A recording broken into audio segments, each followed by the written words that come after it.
Hello students, good morning to all of you. Start करते हैं, कुछ पढ़ना है ना। नेक्स्ट टॉपिक देखते हैं। तो dielectrics and polarisation.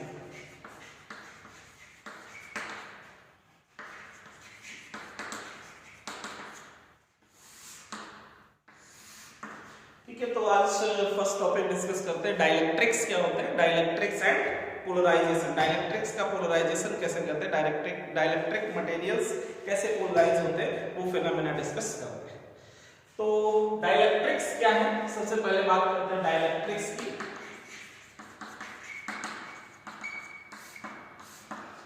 Dielectrics basically जो है ऐसे मटेरियल्स या मीडियम है जिनमें फ्री इलेक्ट्रॉन्स नहीं होते। ठीक है, नॉन कंडक्टिंग या इंसुलेटिंग मटेरियल्स को ही हम लोग क्या बोलते हैं, डाइलेक्ट्रिक्स। ठीक है, तो कह सकते हैं these are media which do not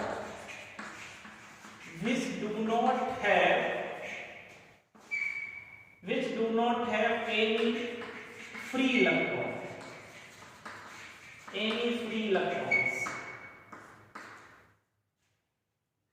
These are media which do not have any free electrons. These are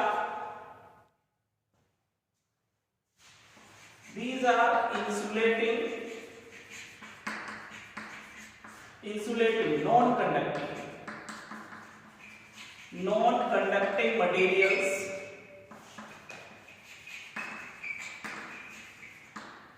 These are insulating non-conducting material which transmits, ऐसे भी कह सकते हैं, which transmits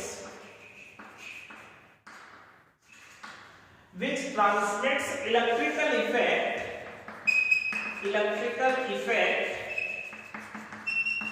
without conducting.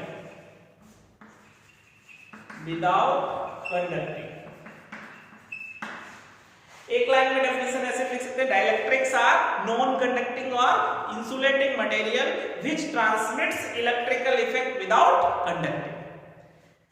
ठीक है, जैसे सपोज आपके पास टू कंडक्टर्स हैं और इनके बीच में डाइलेक्ट्रिक मटेरियल अगर जो आप फील कर रहे हैं तो इनको टच कर सकते हैं।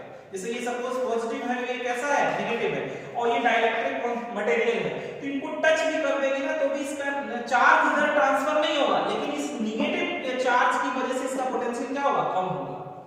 इलेक्ट्रिकल इफेक्ट ट्रांसफर हो जाता है विदाउट कंडक्टिंग, चार्ज कंडक्ट नहीं करेगा बट इफेक्ट इसका इधर ट्रांसफर हो जाता है। ऐसे मटेरियल्स को ही क्या कहते हैं, डाइलेक्ट्रिक्स। ठीक है, तो फिर से देखिए, these are medium which do not have any free electron, और any free electron नहीं है, इसका मतलब क्या है, these are insulating non-conducting materials which transmits electrical effect without conducting, which are of two types.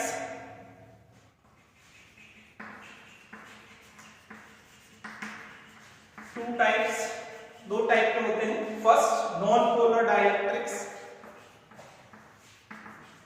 Non polar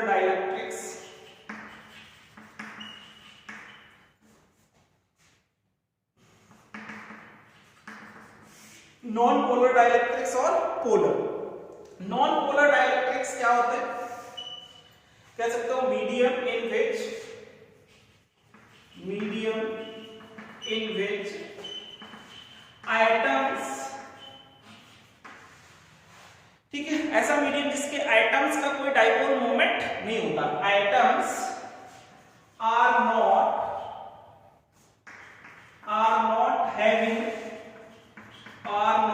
having any dipole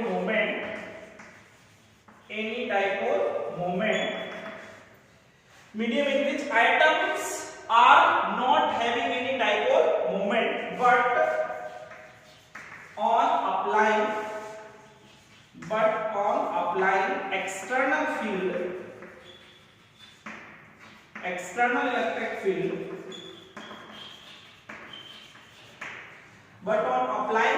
external electric field, these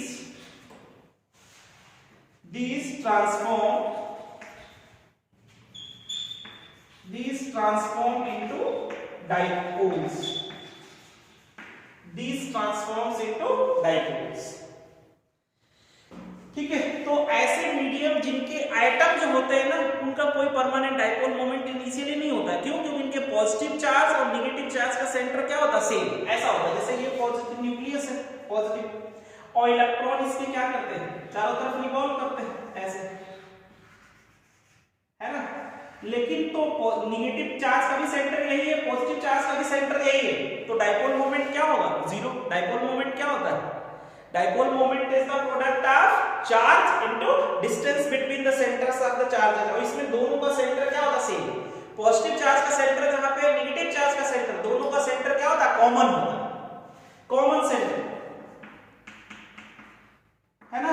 common centre होता है इनमें, common centre of positive and negative charge. Positive और negative दोनों charges का centre क्या होता है? Common होता है, इसीलिए इनका कोई नेट डाइपोल मोमेंट क्या हो जाता है? Zero. Net dipole moment zero. लेकिन जैसे ही हम इनको एक्सटर्नल फील्ड में रखते हैं, सपोज एक्सटर्नल फील्ड अप्लाई करें, अब क्या होगा? एक्सटर्नल फील्ड में प्लस चार्ज पे क्यूई फोर्स किधर लगता है? फील्ड की डायरेक्शन में, और नेगेटिव चार्ज पे फील्ड अपोजिट। तो इनका जो सेंटर है वो कैसा हो जाता है? शिफ्टेड हो जाता है। पॉजिटिव आगे, नेगेटिव पीछे, क्योंकि नेगेटिव चार्ज पे फील्ड फोर्स सेंटर से इनके क्या हो जाता है? शिफ्ट हो जाता है। तो डाइपोल मोमेंट जो है अब जीरो नहीं हो जाएगा, तो डाइपोल मोमेंट क्रिएट हो जाता है। ठीक है, तो ध्यान रखें कि एग्जांपल आप चाहो तो नॉन पोलर में, मतलब नॉन पोलर डाइलेक्ट्रिक्स में H2 है, O2 है, ये सब किसके एग्जांपल हैं? नॉन पोलर, है ना। नॉन पोलर में ध्यान रखना, medium in which items are not having any dipole moment but on applying external field these transform into dipole. देखो पहले इनका पॉजिटिव नेगेटिव का सेंटर कॉमन था, नेट डाइपोल मोमेंट जीरो, लेकिन एक्सटर्नल फील्ड में रखेंगे तो इनका डाइपोल फॉर्म में आ जाएगा, शिफ्टेड हो जाएगा पॉजिटिव डाइपोल मोमेंट जीरो। ठीक है, तो इस टाइप के जो मटेरियल्स होते हैं वो क्या कहलाते हैं? Non polar dielectrics. और सेकंड देखते हैं पोलर डाइलेक्ट्रिक्स क्या है? पोलर डाइलेक्ट्रिक्स, पोलर डाइलेक्ट्रिक्स क्या है कह सकते हैं? Medium, medium in which molecules have some dipole moment,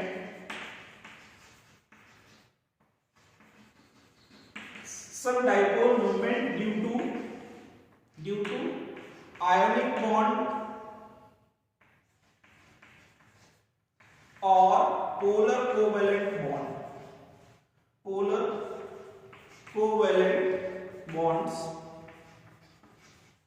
are called polar dielectrics।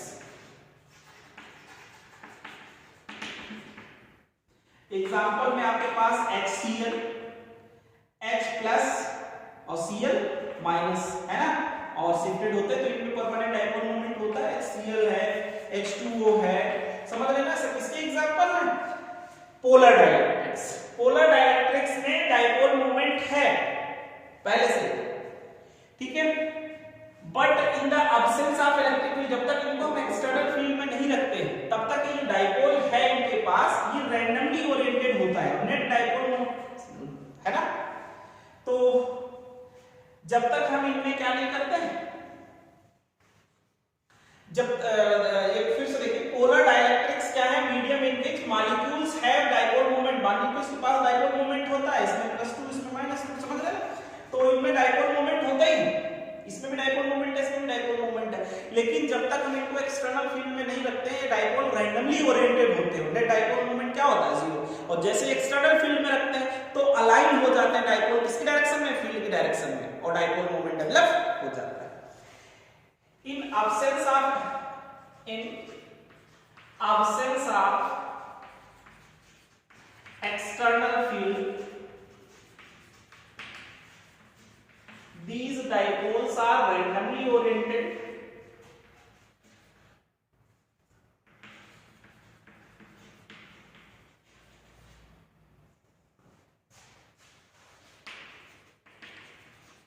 and net dipole moment becomes zero। net dipole moment becomes 0.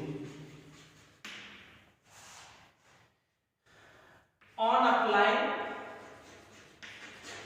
applying external field,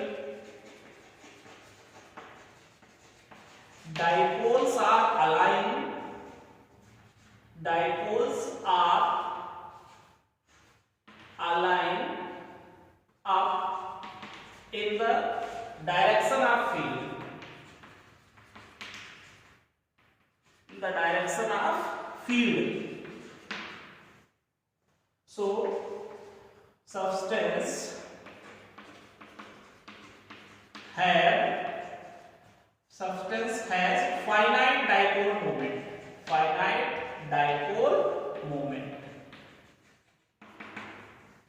ठीक है बेटा, इसके लिए पोलर में एक बार फिर से देखते हैं डाइलेक्ट्रिक्स क्या थे। डाइलेक्ट्रिक्स आर इंसुलेटिंग और non conducting materials which transform electrical effect transmits electrical effect without conducting. Which are two types, non-polar dielectrics और polar dielectrics. Non-polar dielectrics में क्या है, इनिशियली डाइपोल मोमेंट जीरो होता है क्योंकि पॉजिटिव चार्ज और negative charge का सेंटर क्या होता है, कॉमन होता है। इनिशियली उनका डाइपोल मोमेंट जीरो होता है जिन मटेरियल्स का, वो किसमें आता है, नॉन पोलर। एग्जांपल H2 है, O2 है ना। तो ध्यान रखेंगे नॉन पोलर डाइलेक्ट्रिक्स में medium in which atoms are not having any dipole moment but on applying external field these transform into dipoles. कैसे देखो, पहले पॉजिटिव नेगेटिव का सेंटर सेम था, dipole moment zero, external field में रखा है तो पॉजिटिव पे फोर्स आगे लगेगा, नेगेटिव पे पीछे, तो ये डाइपोल बन जाता है। ठीक है, तो डाइपोल मोमेंट भी हो जाएगा। ठीक है, और पोलर डाइलेक्ट्रिक्स में क्या है, पहले से ही डाइपोल मोमेंट होता है। Medium in which molecules have some dipole moment due to ionic bond or polar covalent bond are called polar dielectrics. Example HCl है, H2 है ना। In absence of external field these are randomly oriented होते हैं and net dipole moment becomes zero. On applying external field, dipoles are aligned. किसमें align हो जाते हैं, align up हो जाते हैं डायरेक्शन ऑफ फील्ड में। So substance has fat dipole moment. तो ये जो initially net dipole moment zero है, फिर मतलब पोलराइज होते हैं फील्ड की डायरेक्शन में अलाइन होते हैं, वही फिनोमेना तो क्या कहलाता है, पोलराइजेशन। हम लोग दोनों टॉपिक पढ़ रहे हैं ना, डाइलेक्ट्रिक्स एंड पोलराइजेशन। ठीक है, तो net initially dipole moment zero है, एक्सटर्नल फील्ड अप्लाई करने पर डाइपोल मोमेंट डेवलप हो जाता है, तो डाइपोल डेवलप होने के फिनोमेना को ही क्या बोलते हैं, पोलराइजेशन। तो ये पहले समझ गया ना। अब देखो इनका हम थोड़ा सा डायग्राम बनाकर समझाते हैं आपको।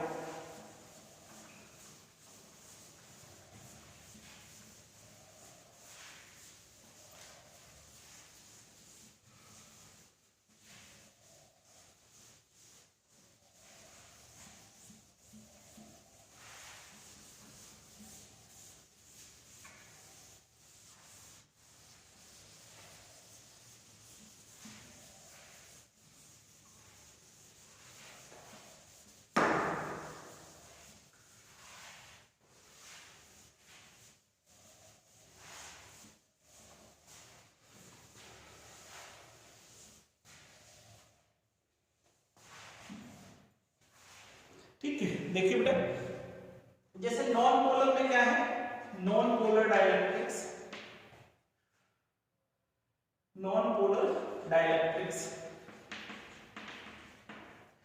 तो इन एब्सेंस ऑफ एक्सटर्नल फील्ड क्या होता है, जैसे ये है और अभी इलेक्ट्रिक फील्ड क्या है, जीरो, तो इसमें पॉजिटिव आयन और नेगेटिव आयन का सेंटर क्या होता है, सेम होता है, दैट नेट डाइपोल मोमेंट क्या होता है, जीरो। और पोलराइजेशन कैसे होता है इनमें, polarisation of non polar dielectrics. तो जैसे ही हम इनको एक्सटर्नल फील्ड में रखते हैं, मान लो एक्सटर्नल फील्ड इधर की तरफ है, तो क्या होगा, ये जो तुम्हारे पास ऐसे ऐसे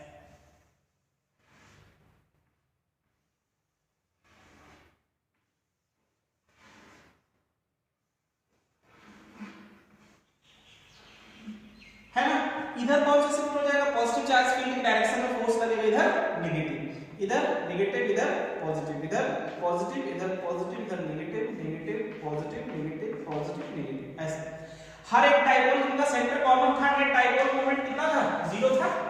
बट अब पोलराइजेशन कैसे होगा, जैसे एक्सटर्नल फील्ड में रखेंगे तो डायपोल्स में क्या होगा, पॉजिटिव आगे शिफ्ट होगा, नेगेटिव पीछे शिफ्ट होगा, है ना, क्योंकि पॉजिटिव चार्ज पे क्यूवी फोर्स किधर लगता है, फील्ड की डायरेक्शन में, और माइनस चार्ज पे क्यूवी फोर्स किधर लगेगा, फील्ड की अपोजिट डायरेक्शन में।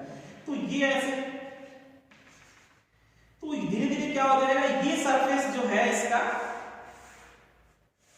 नेगेटिव हो जाएगा और ये सरफेस कैसा हो जाएगा, पॉजिटिव हो जाएगा। तो इसके अंदर इंड्यूस्ड फील्ड डेवलप हो जाता है, induced field, induced electric field develop हो जाता है। एक्सटर्नल फील्ड इधर था, है ना, और इंड्यूस्ड फील्ड इसके किधर आ जाएगी, अपोजिट। तो रिमेनिंग फील्ड कितना होगा, रिमेनिंग इलेक्ट्रिक फील्ड, तो रिमेनिंग इलेक्ट्रिक फील्ड जो है, remaining electric field is equal to external field minus induced field. ठीक है, जब हम इसको एक्सटर्नल फील्ड में रख देते हैं तो इसके अंदर नेट फील्ड कितना बचता है, नेट फील्ड तो रिमेनिंग आगे की तरफ ही बचेगा, तो नेट फील्ड कितना बचेगा, तो नेट फील्ड कितना होगा, external field minus induced field. ठीक है, और ऐसे ही आप पोलर डाइलेक्ट्रिक्स की बात करो, पोलर डाइलेक्ट्रिक्स, पोलर डाइलेक्ट्रिक्स की जब तक हम इनको एब्सेंस ऑफ एक्सटर्नल फील्ड है, कोई एक्सटर्नल फील्ड नहीं लगाया है, तब तक क्या होता है, इनमें डाइपोल मोमेंट है परमानेंट, लेकिन ये डाइपोल मोमेंट ही कैसे होते हैं, रैंडमली ओरिएंटेड होते हैं ऐसा, और इनका नेट डाइपोल मोमेंट कितना होगा, 0। लेकिन जैसे हम इनको एक्सटर्नल फील्ड में रखेंगे, एक्सटर्नल फील्ड में रखते हैं तो सभी डाइपोल कैसे अलाइन हो जाते हैं, है ना।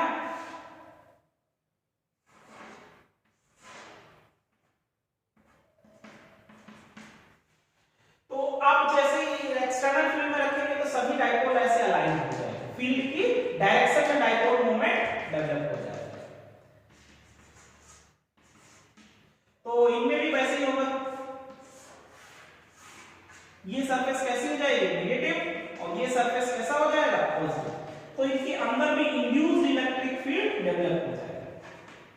एक्सटर्नल फील्ड इधर की तरफ था, और तो फिर पूछा जाए रिमेनिंग फील्ड कितना होगा, तो रिमेनिंग फील्ड कितना होगा, external field minus induced field.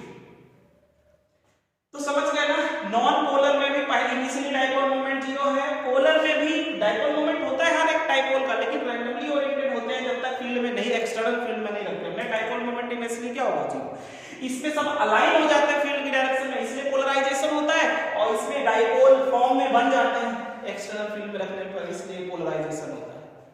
Dielectric constant of the dielectric medium निकालना हो, dielectric constant, dielectric constant, dielectric constant of medium. तो डाइलेक्ट्रिक कांस्टेंट को कैसे रिप्रेजेंट करते हैं, dielectric constant is the ratio of external field to the remaining field. Dielectric constant of the medium is the ratio of external field to the remaining field inside dielectrics, है ना। remaining field, external field और remaining field का जो ratio है उसको हम लोग क्या करते हैं, dielectric constant। ठीक है, तो ये पॉइंट भी इंपॉर्टेंट है, ध्यान रखेंगे।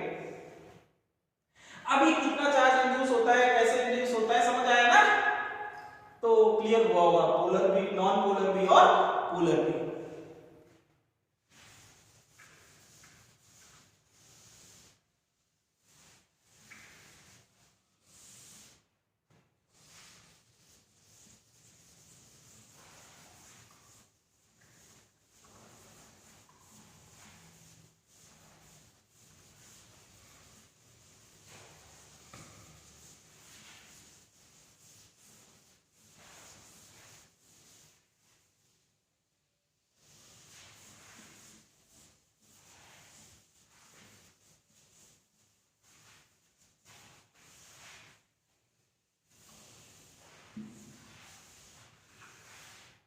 इंड्यूस्ड चार्ज अगर जो आपको निकालना है, इंड्यूस्ड चार्ज कैसे निकालोगे, इंड्यूस्ड चार्ज,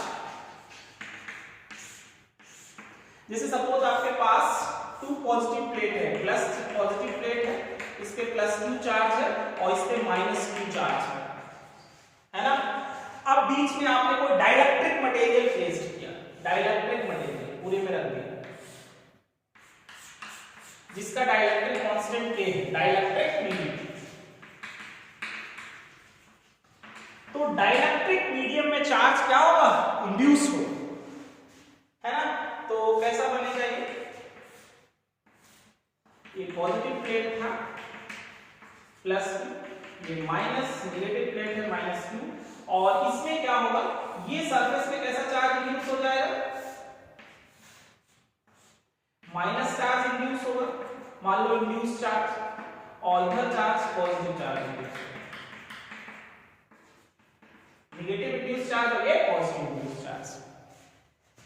ठीक है, तो बेटा जो रिमेनिंग इलेक्ट्रिक फील्ड होता है, हमने क्या बताया, remaining electric field is equal to क्या होगा, एक्सटर्नल फील्ड और minus induced field.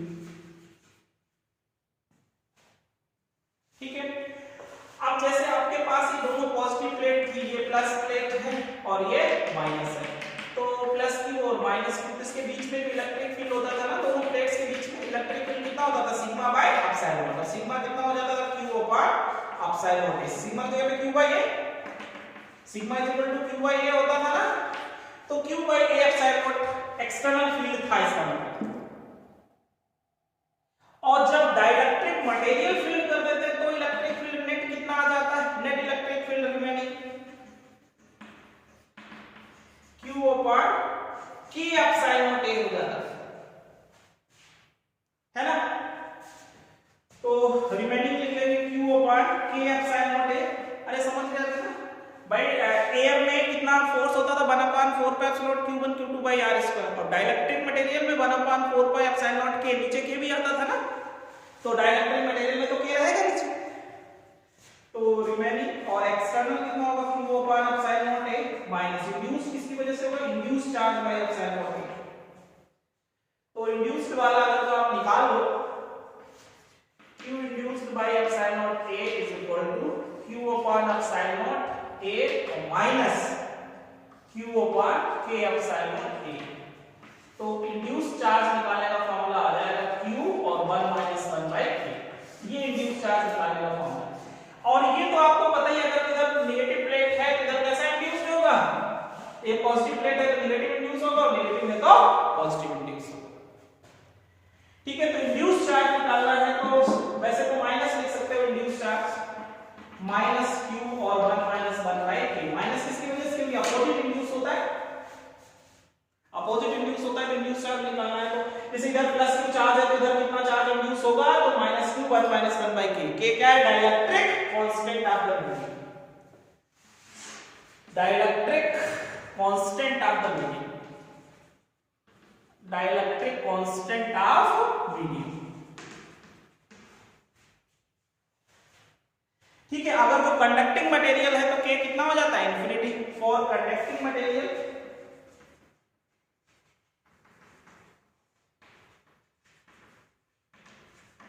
k is equal to infinity हो जाएगा, कंडक्टिंग मटेरियल है तो k इंफिनिटी हो जाएगा, तो इंड्यूस चार्ज किसके बराबर आ जाएगा, माइनस q, 1 अपॉन इंफिनिटी क्या हो जाएगा, 0, तो सेम चार्ज इंड्यूस होता है। अगर जो यहां पे कंडक्टिंग मटेरियल रखेंगे तो इधर जितना चार्ज होगा उतना इधर अपोजिट में इंड्यूस होगा, सेम चार्ज। लेकिन डाइलेक्ट्रिक मटेरियल्स में सेम चार्ज इंड्यूस नहीं होता, डाइलेक्ट्रिक मटेरियल्स में कितना चार्ज इंड्यूस होगा, तो इंड्यूस चार्ज निकालने का फार्मूला माइनस q और 1 माइनस 1 बाय k, इतना चार्ज इंड्यूस होगा। तो ध्यान रखो, इंड्यूस चार्ज कैसे निकालोगे ये भी इंपॉर्टेंट बात है।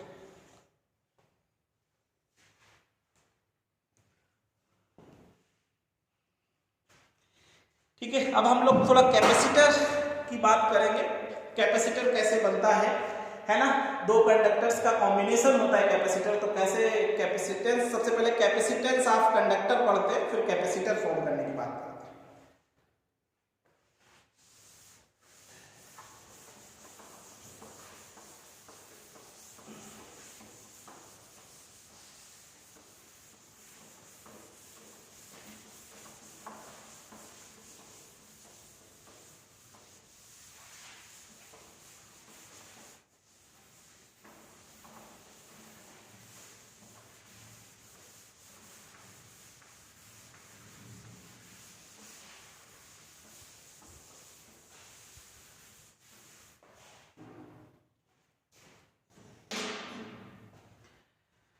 ठीक है, इसमें थोड़ा सा पहले भी कैपेसिटेंस पढ़ने से पहले हम लोग बात करते हैं, थोड़ा सा एक टर्म है कौन सा, इलेक्ट्रिक पोलराइजेशन या electric susceptibility of dielectric medium.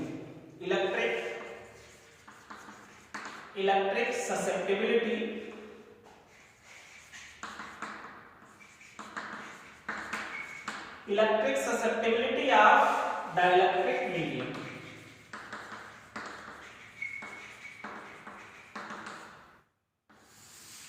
Electric susceptibility of dielectric medium, तो हम कैसे पोलराइज करते थे डाइलेक्ट्रिक मटेरियल्स को, एक्सटर्नल फील्ड में रखते थे। तो कह सकते हैं dielectrics develops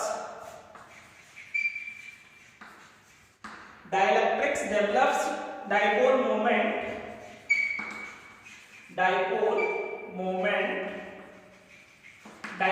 moments in the presence of external electric field.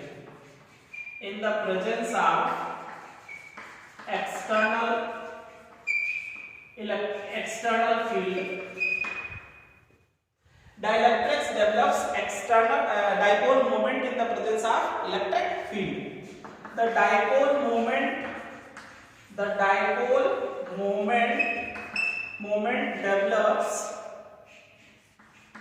develops per unit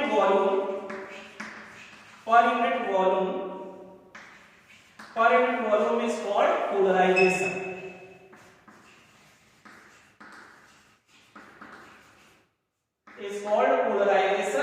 P denote किससे करते हैं, P vector. For linear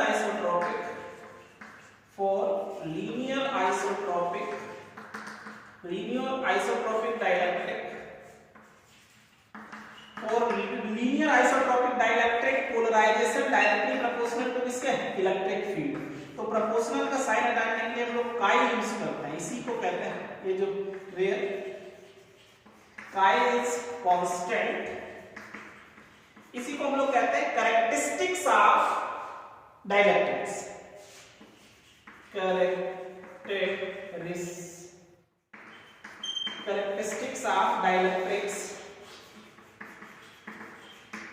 Characteristics of dielectrics called electric susceptibility of dielectric medium, called electric susceptibility of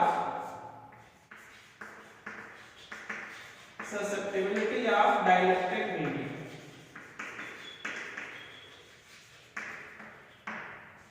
ठीक है, तो थोड़ा सा term ध्यान रखेंगे, electric susceptibility of dielectric medium.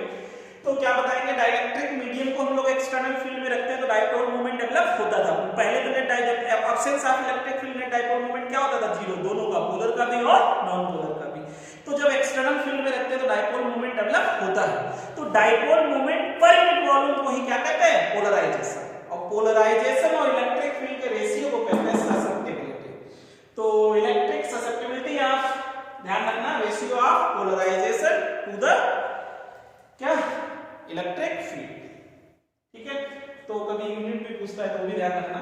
और ये P क्या है, पोलराइजेशन क्या है, dipole moment develops per unit volume, ये भी ध्यान रखें। ठीक है, मैग्नेटिज्म हम लोग आगे पढ़ेंगे तो उसमें भी बताएंगे, है ना, उसमें भी इंटेंसिटी ऑफ मैग्नेटाइजेशन ऐसे निकालते हैं, वैसे ही।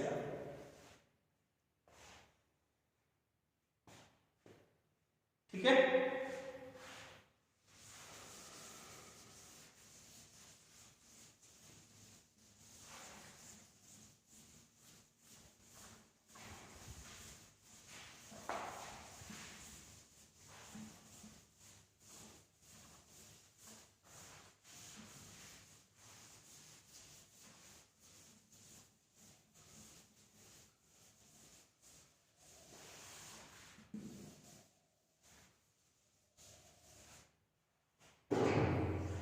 इसकी बात करते हैं कैपेसिटेंस। कैपेसिटेंस मतलब कैपेसिटी, कैपेसिटेंस ऑफ कंडक्टर की बात करते हैं, या capacity of conductor, capacitance of a conductor. Capacitance of a conductor या capacity capacity of a conductor, किसी भी कंडक्टर की चार्ज स्टोर करने की जो कैपेसिटी है वही उसका क्या कहलाएगा, कैपेसिटेंस ऑफ द कंडक्टर। किसी भी कंडक्टर को हम लोग चार्ज देते हैं तो उसका पोटेंशियल क्या होता है, इंक्रीज होता है, क्योंकि पोटेंशियल क्या फॉर्मूला था 1/4π0 q/r। q के कैसा है, डायरेक्टली प्रोपोर्शनल, चार्ज बढ़ेगा तो पोटेंशियल भी बढ़ेगा। तो when charge given to a potential to conductor, then charge given to a conductor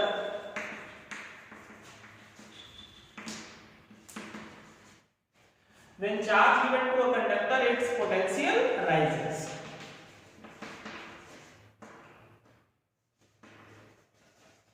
Its potential rises means charge given to a conductor directly proportional है किसके, पोटेंशियल के। तो प्रोपोर्शनल का साइन हटाने के लिए कांस्टेंट c लाते हैं, जिसको हम लोग क्या कहते हैं, capacitance of the conductor. Capacitance of the conductor, capacitance of the conductor, ठीक है। तो capacitance of the conductor C is equal to क्या बन जाएगा, Q बाय B। यूनिट क्या हो जाएगी, कूलोम, कूलोम पर वोल्ट। या इसी को माइकल फैराडे ने कैपेसिटी के बारे में बताया था, इसलिए हम लोग इसकी यूनिट फैरेड में, ज्यादातर फैरेड ही यूज करते हैं। फैरेड तो लार्ज यूनिट, ज्यादातर माइक्रो फैरेड, ठीक है, micro farad, pico farad, nano farad, इसमें दी होगी कैपेसिटी, ठीक है। तो यूनिट ध्यान रखेंगे।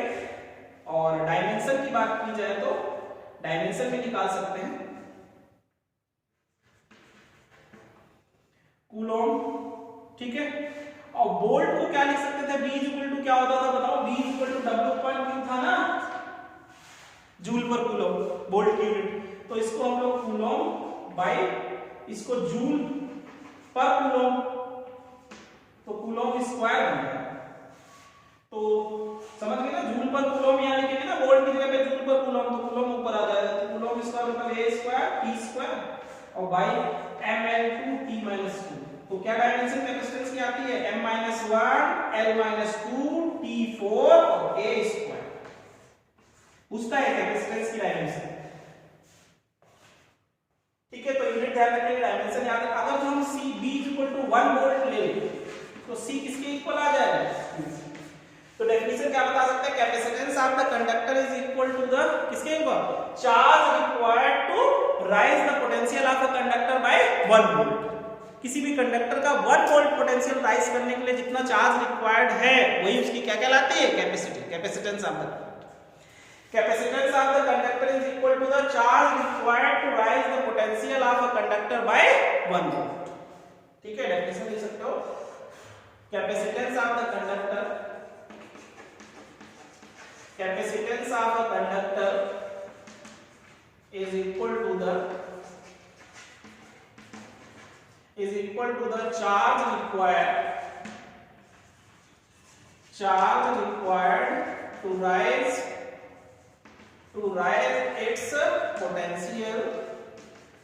rise its potential by 1 volt. Capacitance of a conductor is equal to the charge required to rise its potential by 1 volt, ठीक है। क्या कह सकते हो, capacitance of the conductor is the ratio of charge given to a conductor to rise its potential. तो Q is equal to C की formula याद रखेंगे, C को ही हम लोग क्या कहते हैं, कैपेसिटेंस ऑफ द कंडक्टर। और कैपेसिटेंस जो है यूनिट ध्यान रखेंगे, कूलोम पर वोल्ट या फिर फैरेड, और डायमेंशन भी ध्यान रखेंगे, m-1 l-2 t4 a square, important है।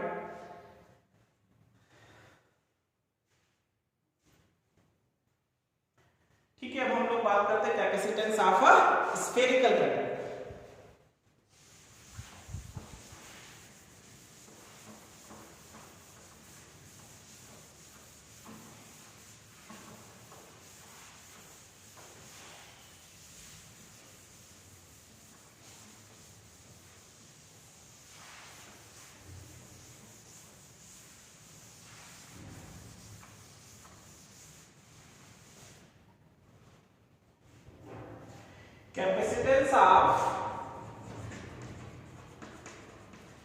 Capacitance of isolated spherical conductor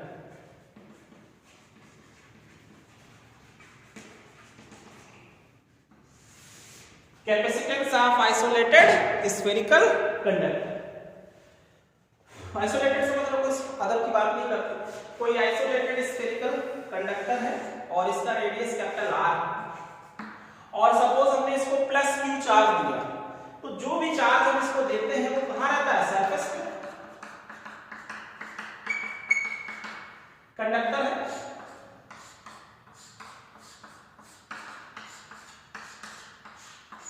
है ना, तो आइसोलेटेड स्फेरिकल कंडक्टर ऐसे फिलर लाइंस रेडियस फॉर्म में होगा ताकि नॉर्मल है ना। तो स्फेरिकल कंडक्टर है, तो पोटेंशियल ऑन स्फेरिकल कंडक्टर पूरे पे भी, स्फेरिकल कंडक्टर के तो अंदर हर जगह पोटेंशियल क्या होता है, सेम होता है। तो इलेक्ट्रिक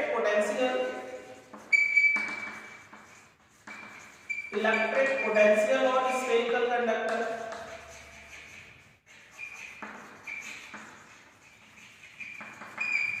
तो electric potential on spherical conductor कितना होगा, 1/4πε0Q/r। ठीक है, तो कैपेसिटेंस ऑफ द कंडक्टर कितना आ जाएगा, कैपेसिटेंस ऑफ स्फेरिकल कंडक्टर, तो capacitance of spherical conductor C Q/V, तो Q/V कितना है, 1/4πε0 और Q/R, तो Q से Q कैंसिल हो जाएगा। कैपेसिटेंस ऑफ स्फेरिकल कंडक्टर कितना था, 4πε0R। तो capacitance of spherical conductor, charge given, कितना चार्ज दे रहे हैं, कितना पोटेंशियल बढ़ रहा है, रेशियो पे नहीं, किस पे डिपेंड करता है, शेप और साइज पे। देखा, capacitance of spherical conductor is directly proportional to radius of conductor. ऐसा नहीं ज्यादा चार्ज देंगे तो कैपेसिटी ज्यादा हो जाएगी, नहीं, ज्यादा चार्ज देंगे तो लिमिट के बाद वो स्टोर करता ही नहीं है, ओवरफ्लो होने लगता है, समझ गए ना। तो कैपेसिटी किस पे डिपेंड करता है, शेप और साइज पे। चार्ज गिवन और पोटेंशियल पे डिपेंड नहीं करता है, किस पे डिपेंड करता है, shape and size of the conductor. Capacity of a conductor is depend on shape and size of the conductor, does not depend on charge given and potential. ठीक है, इस पे डिपेंड करेगा, रेडियस पे, स्फेरिकल है तो अदर मतलब उसके शेप और साइज पे डिपेंड करेगा, बाकी चार्ज गिवन पे। ठीक है, तो कैपेसिटेंस ऑफ स्फेरिकल कंडक्टर कितना है, 4πε0R। अर्थ भी एक स्फेरिकल कंडक्टर है। ठीक है, capacity of capacitance of capacity of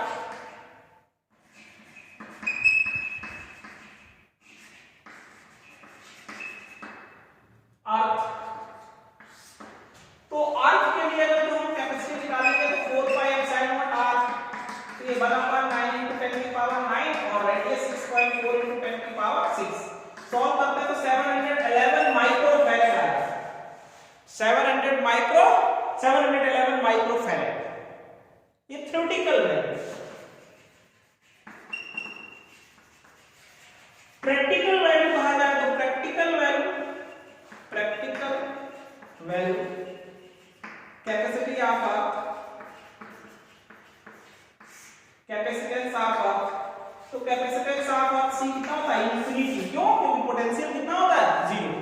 अरे भाई C Q/V, और पोटेंशियल के लिए अर्थ के लिए अर्थिंग बताया था ना कल, अर्थिंग में पोटेंशियल क्या हो जाता है, 0, पोटेंशियल 0 तो कैपेसिटी क्या होगी, इंफिनिटी। तो अर्थिंग मतलब अर्थ की कैपेसिटी पूछा जाए तो प्रैक्टिकली कितना होता है, इंफिनिटी, और थ्योरेटिकली हम लोग सॉल्व करें तो कितना आता है, 711 माइक्रोफैराड। ठीक है, तो ध्यान रखिए, capacitance of earth, capacitance of spherical conductor.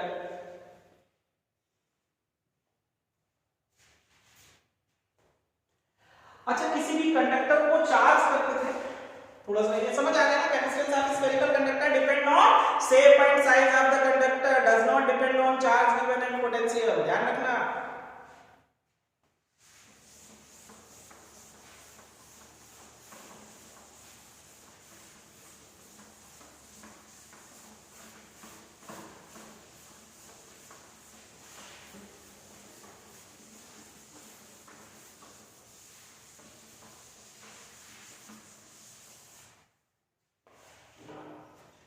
Potential energy stored in the conductor, potential energy stored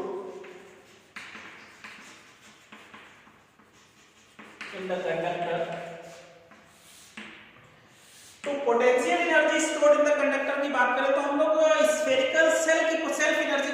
चुके थे। सेल्फ एनर्जी वही पोटेंशियल एनर्जी है ना। तो सेल्फ एनर्जी पोटेंशियल एनर्जी हम लोग स्फेरिकल कंडक्टर की निकाल चुके थे, q² 8 pi epsilon not r solve कर चुके थे। सेल्फ एनर्जी वही पोटेंशियल एनर्जी नहीं, स्फेरिकल सेल था और इसको हमने क्यू चार्ज दिया था। कहां से क्यू चार्ज लाए थे? इंफिनिटी से क्यू चार्ज लाए थे, इसकी रेडियस r है, तो इसकी सेल्फ एनर्जी कितना है? Potential energy q² 4 pi epsilon not r। इसको हम लोग ऐसे भी लिख सकते हैं, हाफ अलग कर दें और q² 4 pi epsilon not r, और 4 पाई एप्सिलॉन नॉट r क्या बन जाएगा? c। तो पोटेंशियल एनर्जी क्या बन जाता है? Half q² c। ये फॉर्मूला हम लोग प्रूफ कर चुके हैं किसमें? Self energy of a spherical shell बता चुके थे ना। Self energy of a spherical shell कितना आता था? q² 4 pi epsilon not r proof कर चुके हैं ना। तो उसको हम ऐसे भी कह सकते हैं, पोटेंशियल एनर्जी ऑफ कैपेसिटी के टर्म में potential energy of spherical shell कितना आ जाएगा? Half q² c। और q आप क्या यूज कर सकते हो? cv। तो q cv अगर जो आप रख लोगे तो u half c² b² c, तो एक c कैंसिल, तो पोटेंशियल एनर्जी क्या आ जाता है फॉर्मूला? Half cv²। तो potential energy stored in a conductor half q² cv है और हाफ cv² है ना। और q की जगह पे अगर तो आप इस c q पाई भी रख लो तो u हाफ q² c की जगह पे q b, तो ये कैंसिल, तो पोटेंशियल एनर्जी का फॉर्मूला हाफ q b। तो तीनों फॉर्मूले याद रखें। Potential energy stored in a conductor half q² c या हाफ cv² या हाफ q b। तीनों फॉर्मूले किसके हैं? Potential energy stored in a conductor. और इसका प्रूफ हम लोग कर चुके हैं, self energy of a spherical shell. हम लोग ने सॉलिड स्फीयर में लेकर देखा था है ना, दोनों की सेल्फ एनर्जी फाइंड किया था। तो इसकी सेल्फ एनर्जी तो प्रूफ आसान था है ना, तो वही प्रूफ ध्यान रखें। तो potential energy stored in a conductor self energy वाला जो फॉर्मूला था उसी से निकालेंगे। क्या आएगा? Half q² c, half cv² या half q b। Potential energy आ जाएगी, potential energy stored in a conductor. ठीक है, चलिए फिर आज के लिए